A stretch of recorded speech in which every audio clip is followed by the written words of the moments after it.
সবাইকে আবারও স্বাগতম টেকনিক ইজি এডুকেশনে। তো আজকের পর্বে আমরা সবাই একসাথে নতুন কিছু শিখব এবং মজার মজার প্রশ্নের সমাধান করাবো। তাই আর দেরি না করে চলো শুরু করা যাক। তো আজকের পর্বে আমি তোমাদের প্রোগ্রামের আউটপুট সম্পর্কে জানাবো। তো আমরা ইজি আইসিটি বই থেকে নবম দশম শ্রেণীর ইজি আইসিটি বই থেকে প্রোগ্রামিংয়ের মাধ্যমে সমস্যার সমাধান ষষ্ঠ অধ্যায় থেকে এমসিকিউ করাচ্ছিলাম। তো আজকের টাইপটা হলো টাইপ 6 প্রোগ্রামের আউটপুট। তো প্রোগ্রামের আউটপুট সম্পর্কে আমাদের একটা বেসিক ক্লাস রয়েছিল। তো প্রোগ্রামের আউটপুটটা আসলে কি? প্রোগ্রামের আউটপুট হলো আমি যখন কোনো কিছু প্রোগ্রাম করব, প্রোগ্রাম লিখব, যেমন প্রিন্টের মধ্যে আমি প্রোগ্রাম লিখব, আউটপুট হিসেবে সেক্ষেত্রে প্রিন্ট কি দেখাবে? প্রোগ্রামে ডিসপ্লেড হবে, প্রদর্শিত হবে যে আমি কি চাচ্ছি, আউটপুট কি দেখাবে আমাকে। যেমন আমি লিখলাম হাই লিখলাম, সেক্ষেত্রে আউটপুট কি হবে? আউটপুট হবে হাই। আচ্ছা, এটা দেখো প্রিন্ট। আমি কোনো কিছু আউটপুট দেওয়ার ক্ষেত্রে আমাকে অবশ্যই, আমি যখন প্রোগ্রামে কোনো কিছু কোডিং করব বা কোনো প্রোগ্রামে কোনো কিছু লিখব, কোনো ডাটা দিব, সেক্ষেত্রে অবশ্যই প্রিন্ট, এরপর ফার্স্ট ব্র্যাকেটের মধ্যে সিঙ্গেল কোটেশনের মধ্যে আমাকে রাখতে হবে সেই ডেটাটা। সেক্ষেত্রে আমাকে আউটপুট হিসেবে এটা দেখাবে আমাকে এভাবে, যে আমি প্রোগ্রামে আমি কি আউটপুট হিসেবে কি পাবো। আচ্ছা, তো এখন আমাদের অবশ্যই আমরা আউটপুটের জন্য অবশ্যই আমাদের এভাবে প্রিন্টে আমাদের সেই তথ্যটা কি দিয়ে আমরা কি করতে হবে? প্রিন্ট করে আমরা সেটা প্রোগ্রামে ডিসপ্লে করে দেখতে পারবো। আচ্ছা, প্রশ্নটা দেখো, পাইথন ভাষায় মনিটরে কোনো লেখা প্রদর্শন করার জন্য নিচের কোন ফাংশনটি ব্যবহার করা হয়? যেটা একটু আগে বললাম যে নিচের কোন ফাংশনটি ব্যবহার করা হয়, যেটা হলো প্রিন্ট। সঠিক হলো এই যে এটা প্রিন্ট, এটা অবশ্যই ব্র্যাকেটের মধ্যে থাকবে। আর যখন যে ডেটাটা দিব সেটা অবশ্যই সিঙ্গেল কোটেশনের মধ্যে থাকবে। এখানে আমার প্রথম বানানটা কিন্তু ভুল রয়েছে, প্রিন্টের সাথে এফ রয়েছে। এখানে ফার্স্ট ব্র্যাকেট ইন বা ফার্স্ট ব্র্যাকেট আউট সেটা নেই আমার এখানে। লাস্টের যে অপশনটা প্রিন্টের সাথে এখানে স্পেলিংটা ভুল রয়েছে। আচ্ছা, তাহলে আমার উত্তর হবে কি খ নাম্বার। আচ্ছা, পরবর্তী প্রশ্নে চলে যাব। পরবর্তী প্রশ্নে রয়েছে আমার এখানে দেখতে পারবো, আমি দেখতে পাচ্ছি কি আমার এজ ভেরিয়েবলে ভ্যালু অ্যাসাইন করা হয়েছে 30। এজ ভেরিয়েবলে ভ্যালু অ্যাসাইন করা হয়েছে কত? 30 ভ্যালু অ্যাসাইন করা হয়েছে। এখন পরবর্তীতে আমরা ওভাররাইট করে সেটা কি করেছি? 25, সর্বশেষ 15। আমরা প্রথমে দিয়েছি কি ভ্যালু অ্যাসাইন করেছে কি? প্রথম ভেরিয়েবলে দিয়েছি 30, এরপরে দিয়েছি 25, এরপরে সর্বশেষ ভ্যালু অ্যাসাইন করেছি 15। সাধারণত ভেরিয়েবলে সর্বশেষ যেই ডেটাটা ভেরিয়েবল করা হয়, ভ্যালু অ্যাসাইন করা হয়, সর্বশেষ যে ডেটাটা, সেই ডেটাটাই সংরক্ষিত থাকে এবং সেই ডেটাটাই ভ্যালিড হয়ে থাকে। আমি যদি সেটা প্রিন্ট করি তাহলে কি হবে? আমি যদি প্রিন্ট করি সেক্ষেত্রে কি হবে? আমি প্রিন্ট করলে অবশ্যই আউটপুট হিসেবে আমাকে দেখাবে সর্বশেষ অ্যাসাইন করা ডাটাটা। সর্বশেষ যে ভ্যালুটা আমি অ্যাসাইন করেছি সেটাই আমাকে কি দেখাবে। তাহলে আমার সর্বশেষ প্রথম ভেরিয়েবলে কি রয়েছিল? এজে 30, এরপরে 25 ওভাররাইট করা হয়েছে। দেখো এগুলো প্রত্যেকটা ওভাররাইট করা হয়েছে। লাস্টে দেখো এজ ভেরিয়েবলে ওভাররাইট করে কি লেখা হয়েছে? 15। এই 15টাই হলো আমার আউটপুট হিসেবে প্রোগ্রামে দেখাবে। তাহলে আমার প্রোগ্রামটির আউটপুট কি হবে? প্রোগ্রামটির আউটপুট হবে হলো 15, সর্বশেষ যেই ডেটাটা আমরা সংরক্ষিত করেছি, ওভাররাইট করেছি। আচ্ছা, এরপরে পরের প্রশ্নে আমি চলে যাব। পরের প্রশ্নে রয়েছে এই যে নাম্বারটা, এইটা একটা নাম্বার। এখানে এই ভেরিয়েবলে ভ্যালু অ্যাসাইন করা হয়েছে 0.8। আচ্ছা, 2.08 ভ্যালু অ্যাসাইন করা হয়েছে। তো এখানে এই নাম্বারে 2.08 ভ্যালু অ্যাসাইন করা হয়েছে। এইটার ডেটা টাইপটা কি? যদি আমি আউটপুট হিসেবে দেখতে চাই এই ডেটা টাইপটা কী হবে, সেক্ষেত্রে আমার কি হবে? ডেটা টাইপটা আমি দেখতে পাচ্ছি এটা একটা কি, এটা একটা ভগ্নাংশযুক্ত সংখ্যা। ভগ্নাংশযুক্ত সংখ্যা হলে কি হয়? ভগ্নাংশযুক্ত সংখ্যা হলে অবশ্যই কি দেখাবে? এটা ফ্লোটিং নাম্বার। এটা ক্লাসটা কি হবে? Floating number. তাহলে আমার আউটপুট হিসেবে ডেটা টাইপ দেখাবে কি? এটা হলো ফ্লোটিং নাম্বার। তাহলে আমার উত্তর হবে খ নাম্বার। খ নাম্বার অপশনে রয়েছে ক্লাস কি? ফ্লট। ওকে, ক নাম্বারে রয়েছে ইন্টিজার, পূর্ণ সংখ্যা না, এটা বুলিয়ান, বুলিয়ানও তো হবে না। এরপর এসটিআর, এসটিআর রয়েছে স্ট্রিং, ন। তাহলে আমার উত্তর হবে কি? খ নাম্বার, ফ্লোটিং নাম্বার। আমি গত পর্বে এই ডেটা টাইপ সম্পর্কে আলোচনা করেছিলাম। আইএনটি হলো পূর্ণ সংখ্যার ডেটা টাইপ, ইন্টিজার যেটাকে বলা হয়। যদি আমার যদি ভ্যালু অ্যাসাইন করি আমি পূর্ণ সংখ্যা, সেক্ষেত্রে অবশ্যই কী আসবে? সেটা ডেটা টাইপটা দেখাতো ইন্টিজার, আইএনটি। আর যদি আমি বুলিয়ান, লজিক্যাল অপারেশন আসতো, সত্য মিথ্যা, ট্রু ফলস, হ্যাঁ, সেক্ষেত্রে আমার অবশ্যই আসতো কি? অবশ্যই ডেটা টাইপটা আসতো কি? বুল, BOOL, বুল, বুলিয়ান থেকে বুল এসেছে। আর যদি কোনো তথ্য, টেক্সট বা অক্ষর আমার ভ্যালু অ্যাসাইন করা হতো, তাহলে ডেটা টাইপটা দেখাতো কি? STR। যেহেতু এটা ভগ্নাংশযুক্ত সংখ্যা, 2.08, তো সেক্ষেত্রে অবশ্যই আমাকে কি দেখাচ্ছে? এটা দেখাচ্ছে ফ্লোটিং নাম্বার। যেহেতু এটা ভগ্নাংশযুক্ত সংখ্যা, এই ডেটা টাইপ আউটপুট হিসেবে দেখাবে আমাকে কি? ফ্লোটিং নাম্বার, FLOT, ফ্লট দেখাবে। আচ্ছা, পরবর্তী প্রশ্নে আমি চলে যাব। ডেটা টাইপগুলো তোমাদের ভালোভাবে জানতে হবে, এজন্য পূর্ববর্তী যে আমাদের টাইপ পর্বটা ছিল সেটা অবশ্যই তোমরা দেখে আসবা, সেই সাথে বেসিকের পর্বগুলো দেখবা। আচ্ছা, এখন আমরা দেখতে পাচ্ছি যে এখানে এ এর ভ্যালু অ্যাসাইন করা হয়েছে কত? 4, আর বি হলো 2। এ ভেরিয়েবলে ভ্যালু অ্যাসাইন করা হয়েছে 4, বিতে ভ্যালু অ্যাসাইন করা হয়েছে 2। আমি যদি এটাকে এখন সিতে কি দেখাবে? সিতে আমার এখানে একটা দেওয়া হয়েছে যে এটা কি? এটা হলো অ্যারিথমেটিক অপারেটর। এটা হলো একটা অ্যারিথমেটিক অপারেটর। এই অ্যারিথমেটিক অপারেটর আমরা অপারেশনে বেসিকে আমরা জানিয়েছিলাম যে আমাদের কিছু অ্যারিথমেটিক অপারেটর আছে যেগুলো কি করে? ডান পাশের সাথে বাম পাশের যে একটা রিলেশন তাদের রয়েছে, সম্পর্ক রয়েছে। যেমন আমরা জেনেছিলাম কি? অ্যাডিশন জেনেছিলাম, সাবট্রাকশন জেনেছিলাম, এরপর জেনেছিলাম ডিভিশন জেনেছিলাম, এরপর জেনেছিলাম কি? মডিউলো। এই মডিউলো, এটা হলো মডিউলো। এর কাজ হলো ভাগশেষ বের করে দেবে। বাম পাশে যেই ভেরিয়েবলটা রয়েছে, বাম পাশের ভেরিয়েবলটাকে ডান পাশের ভেরিয়েবল কি ভাগ করে একটা ভাগশেষ বের করে দিবে। আচ্ছা, প্রোগ্রামটির আউটপুট কি হবে? সেক্ষেত্রে দেখো, প্রোগ্রামটির আউটপুট হবে, আমি যদি এটাকে ভাগশেষ বের করি তাহলে আউটপুট কি হবে? এটা তোমরা ক্যালকুলেটরের মোডে করতে পারবা সরাসরি। আচ্ছা, আমি তোমাদের একটা সহজ টেকনিক দেখাই দিই। আমার এটা যদি আমি 4কে ভাগ করি 2 দ্বারা ভাগ করলে কত হয়? 2 দ্বারা ভাগ করলে এটা অবশ্যই আমার ভাগশেষ থাকতেছে না, ভাগশেষ শূন্য হয়ে যায়। হ্যাঁ, প্রোগ্রামে যদি আমি এই মডিউলো দিয়ে বাম পাশের ভেরিয়েবলকে ডান পাশের ভেরিয়েবলকে আমি যদি ভাগ করি, ভাগশেষ আমার কি আসবে? শূন্য আসবে। তাহলে উত্তর কত? লাস্টের শেষের যে অপশনটা, সেটা আমার উত্তর। তোমরা এটা ক্যালকুলেটরে করতে পারবা মোডে গিয়ে।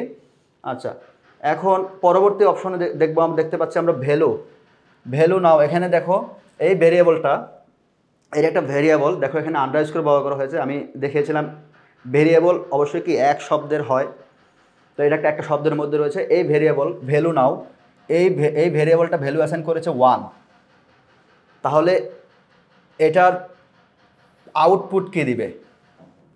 একই রকমভাবে ভ্যালু নাও পরবর্তীটা কি? 2 ভ্যালু অ্যাসাইন করেছে, এবং সর্বশেষ দেখো ভ্যালু অ্যাসাইন করেছে 3। আমি একটু আগে এরকম এই টাইপের একটা প্রশ্ন সলভ করিয়েছিলাম যে ভেরিয়েবলে সর্বশেষ যে ভ্যালুটা অ্যাসাইন করা হয়, এগুলো ওভাররাইট করে দেখো, ওভাররাইট করে করে সর্বশেষ 3 এসেছে। সর্বশেষ যেই ভেরিয়েবলে যেই ডেটাটা জমা হয় সেটাই ভ্যালিড এবং সেটাই ভেরিয়েবলে জমা হয়, হ্যাঁ, একেবারে সংরক্ষিত থাকে, ওটাই ভ্যালিড, বৈধ ভেরিয়েবল। আচ্ছা, তাহলে আমার সর্বশেষ কি? সর্বশেষ রয়েছে 3। তাহলে এইটা যদি আমি প্রিন্ট করি, আউটপুট হিসেবে দেখাবে কি? আমার আউটপুট হিসেবে দেখাবে 3। আমার অপশনে রয়েছে কি? অপশন রয়েছে দেখো 3, গ নাম্বার অপশনে 3। তাহলে উত্তর হবে 3। আচ্ছা, পরবর্তী প্রশ্ন।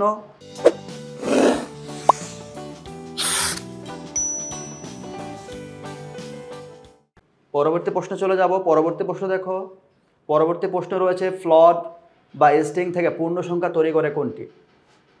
আচ্ছা, ফ্লট আমরা জানি ফ্লট হলো ভগ্নাংশযুক্ত সংখ্যা, ফ্লোটিং নাম্বার, এটাকে ডেটা টাইপ। স্ট্রিং, স্ট্রিং আমরা জানিছি স্ট্রিং কি তথ্য, শব্দ বা অক্ষর, এগুলাকে কি স্ট্রিং ডেটা টাইপ বলা হয়। তো এই থেকে পূর্ণ সংখ্যা তৈরি করে কোনটি? এটাকে যদি আমরা পূর্ণ সংখ্যা রূপান্তর করি, আমি বলেছিলাম যে একটু আগে বলেছিলাম কাস্টিং, কাস্টিং টাইপ। আচ্ছা, গত পর্বে বলেছিলাম তোমাদের, হ্যাঁ, কাস্টিং যে করে আমরা এটা কী করতে পারি, আমরা সেটাকে রূপান্তর করতে পারি। কাস্টিং টাইপ করে, কাস্টিং কনস্ট্রাক্টর সেই কাজটা করে। তো আমি ফ্লট বা স্ট্রিং থেকে পূর্ণ সংখ্যা তৈরি করবো কী দিয়ে? অবশ্যই আমরা পূর্ণ সংখ্যা জানি কি ইন্টিজার, সেটা সংক্ষিপ্ত রূপ কি আইএনটি। হ্যাঁ, আমরা এই ফ্লট বা স্ট্রিং নাম্বারটাকে যখন আমরা এইখানে আমরা যখন অ্যাপ্লাই করব, সেক্ষেত্রে অবশ্যই কী আসবে, একটা পূর্ণ সংখ্যা চলে আসবে, পূর্ণ সংখ্যা তৈরি হয়ে যাবে। সেক্ষেত্রে অবশ্যই কি এই ইন্টিজারে বসাতে হবে।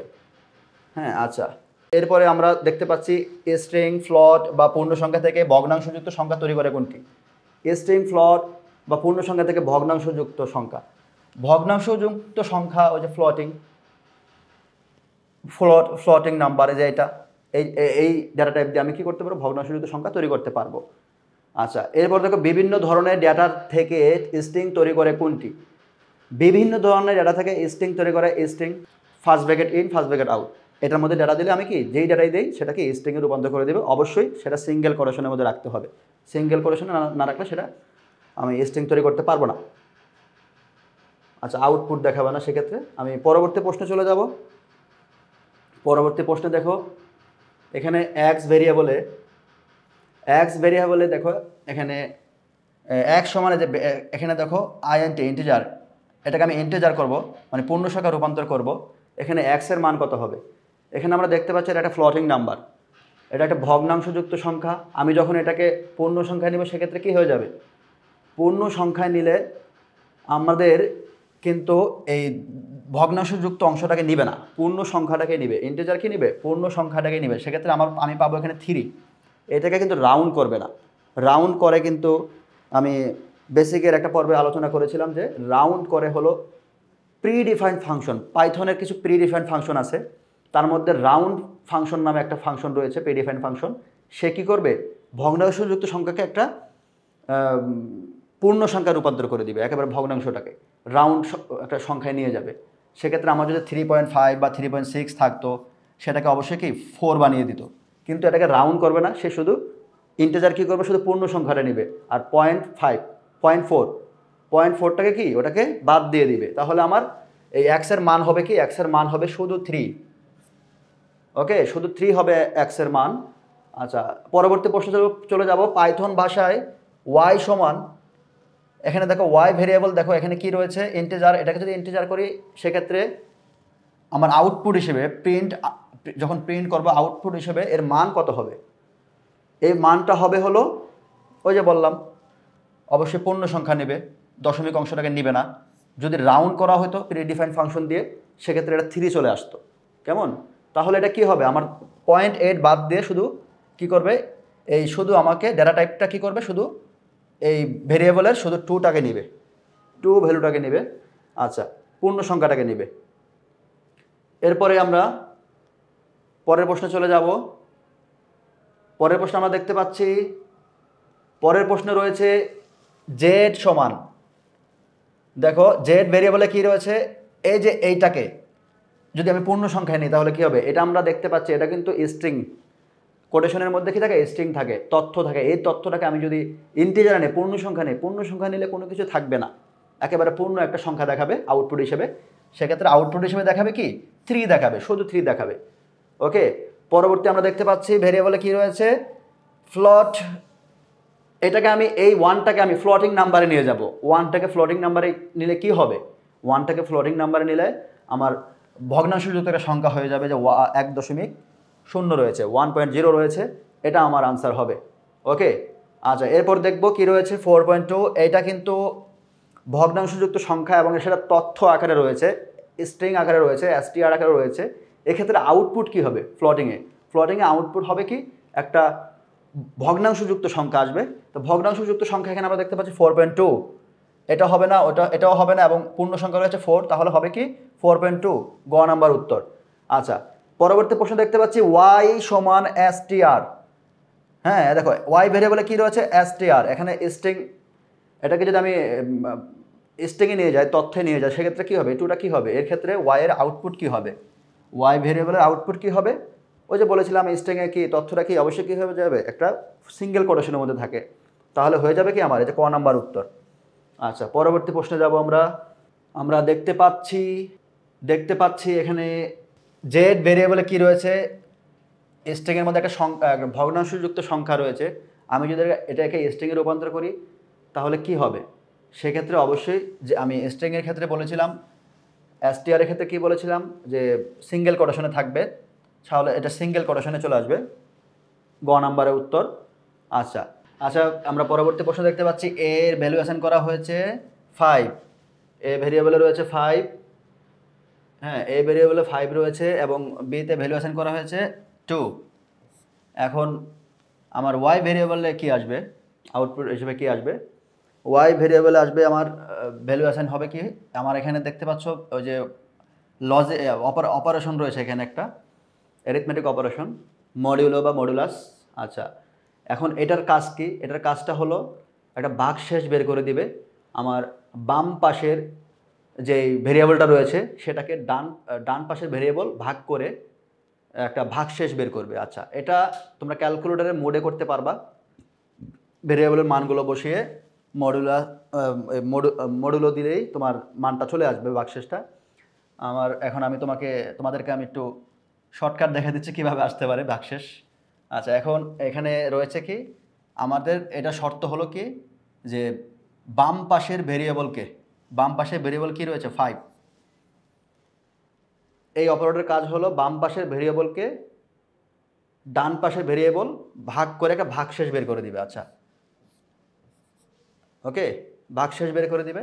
তাহলে আমি যদি এটাকে ভাগ করি, 2 দুগুণে 4, কত হলো? ভাগশেষ 1 আসতেছে। তাহলে আমার উত্তর হবে কি 1, ক নাম্বার। আমি এটাকে তোমাদের একটু টেকনিকে মানে শর্টকাটে দেখা দিলাম, তবে তোমরা ক্যালকুলেটর মোডে এটা করতে পারবা। আচ্ছা, এটার মান আসবে ভাগশেষ কত? 1। পরবর্তী প্রশ্নে যাব। পরবর্তী প্রশ্নে দেখো 149 নম্বর প্রশ্ন। এখানে আমরা দেখতে পাচ্ছি যে এখানে নাম্বার ভেরিয়েবলে ভ্যালুয়েশন করা আছে 4, নাম্বার ভেরিয়েবলে ভ্যালুয়েশন করা আছে 4, এবং এখানে আমি শর্ত দেখতে পাচ্ছি, একটা শর্ত দিয়েছে ইফ শর্ত। আমরা শর্তের ব্যবহার জেনেছিলাম আগের পর্বে। তো শর্তের ব্যবহারে কি রয়েছে? ইফ শর্তের ব্যবহারে কি রয়েছে? এখানে আগে দেখি কি কি শর্ত রয়েছে। ইফ শর্ত রয়েছে, এলইফ শর্ত রয়েছে, এবং এলসও রয়েছে। এই শর্তগুলো আমি বেসিক পর্বে আলোচনা করেছি। সাধারণত শর্তে পাইথন প্রোগ্রামে শর্তের ব্যবহার আমরা জেনেছি যে শর্তে ইফ যদি থাকে, ইফ কি করবে? সাধারণত ইফ একটু আলোচনা করি তোমাদের সাথে, তোমরা বুঝবা না তা না হলে। ইফ কি করে? ইফ কন্ডিশন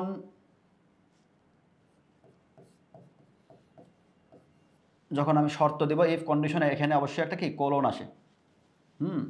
আমি এটা দিলে এটার আউটপুট কি দিবে? ইফ সবসময় কি করে? যখন ট্রুটাকে, যেই তথ্যটাকে তাকে আমি ইনপুট দিব, সেটা সে কি করবে? সে আউটপুট হিসেবে দিবে কি? যদি সত্য হয়, ট্রু হয়, তাহলে সে আউটপুট দিবে, আর সত্য না হলে ইফের বডির বাহিরে চলে যাবে। ওকে, আচ্ছা, যদি আমি সত্য দিই সেক্ষেত্রে কী করবে? সেটা এক্সিকিউট করে একটা রেজাল্ট দিবে, এবং ইফ কন্ডিশনের যেই নিচে সেটা আমার কি রেজাল্টটা কি প্রদর্শিত হবে। ওকে, আচ্ছা, এখন এলিফ কি করবে? এলিফের কাজ হলো, তার আগে এলসেটটা বলি। ট্রুটা যখন যখন সাবমিট করব ডাটা, তখন ইফ নিবে ট্রু। যখন প্রোগ্রাম সাবমিট করব তখন ইফ নেবে কি? ট্রুটা নেবে, কিন্তু ফলসটা কে নেবে? ফলস নেবেটা হলো এলস নেবে। এলস হলো অন্যথায়, যেটা ইফ নিবে না সেটা এলস নিবে। অন্যথায় অর্থে এলস ব্যবহৃত হয়, আর যদি অর্থে ইফ ব্যবহৃত হয়। যদি সত্য হয় তাহলে সেই ডেটাটা নেবে হলো ইফ, এবং সেটা এক্সিকিউট করতে পারবে। আর অন্যথায় অর্থে যদি ইফ না নেয় সেটা নেবে কি, এলস নেবে। ওকে, এলস নেবে।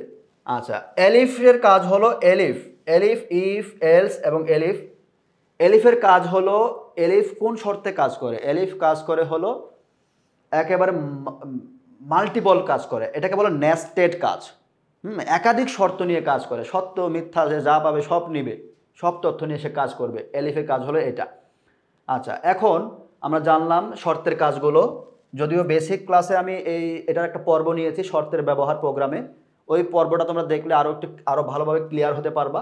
আচ্ছা, এখানে দেখো নাম্বার ভেরিয়েবলে 4 ভ্যালু অ্যাসাইন করা হয়েছে।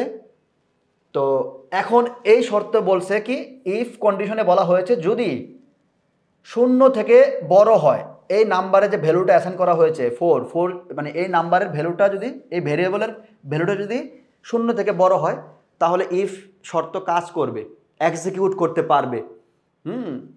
তাহলে স্টেটমেন্টটা এক্সিকিউট করবে তখনই যখন 0 থেকে বড় হবে। শর্তটা মনে রাখবো আমরা।